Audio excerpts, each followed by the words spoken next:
হরে কৃষ্ণ, আমি এখন আছি কুরুক্ষেত্রের সেই স্থানে যেখানে ভগবান শ্রীকৃষ্ণ অর্জুনকে বিশ্বরূপ দর্শন করিয়েছিলেন। এই সেই দিব্য স্থান কুরুক্ষেত্র যেখানে মহাভারতের যুদ্ধ সংগঠিত হয়েছিল।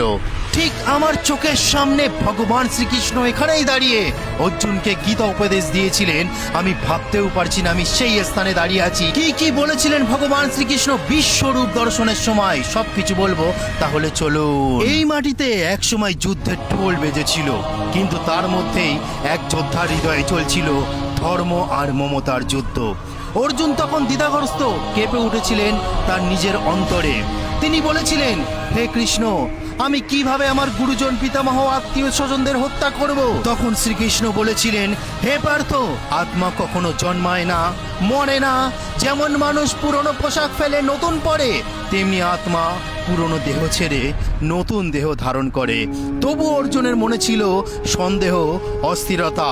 তিনি বিনীত কণ্ঠে প্রার্থনা করলেন, হে কৃষ্ণ, তুমি যদি মনে করো আমি যোগ্য, তবে তোমার সেই বিশ্বরূপ আমাকে দর্শন করাও। তখন ভগবান শ্রীকৃষ্ণ বললেন, দেখো পার্থ, এখন আমি তোমাকে দিব্য চক্ষু দিচ্ছি, যার দ্বারা তুমি আমার এই অসীম রূপ দর্শন করতে পারবে।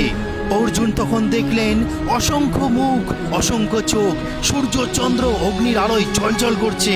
সেই এক রূপ যেখানে সমস্ত দেবতা ঋষি সৃষ্টির সমস্ত শক্তি একাকার হয়ে গেছে।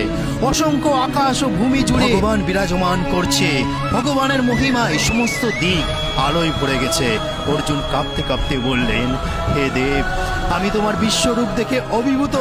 তুমি আকাশময়, তুমি সময়, তুমি সৃষ্টি, তুমি সংহার স্বয়ং। তখন ভগবান বললেন, আমি কাল, সময় স্বয়ং। আমি এসেছি সমস্ত অপজীবের বিনাশ ঘটাতে। হে পার্থ, যারা অধর্মের রত তারা আমার ইচ্ছায় বিনষ্ট হবে। তুমি শুধু আমার ইচ্ছার উপকরণ। ওঠো, ধর্মের পক্ষে যুদ্ধ করো। এটাই তিনি শিক্ষা দিয়েছিলেন গীতা উপদেশের মাধ্যমে। এই পবিত্র দিব্য ভূমিতে আমার চোখের সামনে আপনারা দেখতে পাচ্ছেন সেই দিব্য ভূমি। এই মাটিকে স্পর্শ করার পর আমার গা হাত পা ঠান্ডা হয়ে গেছিল।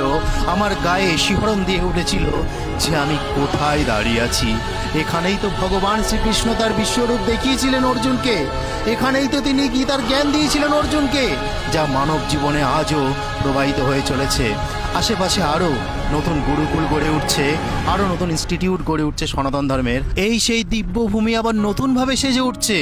কিন্তু সত্যি কথা বলছি বন্ধুরা, মনে হচ্ছে এখনও সেই মহাভারতের যুদ্ধের গন্ধ, স্পর্শ, অনুভূতি সবকিছু এখনো বিরাজমান করছে।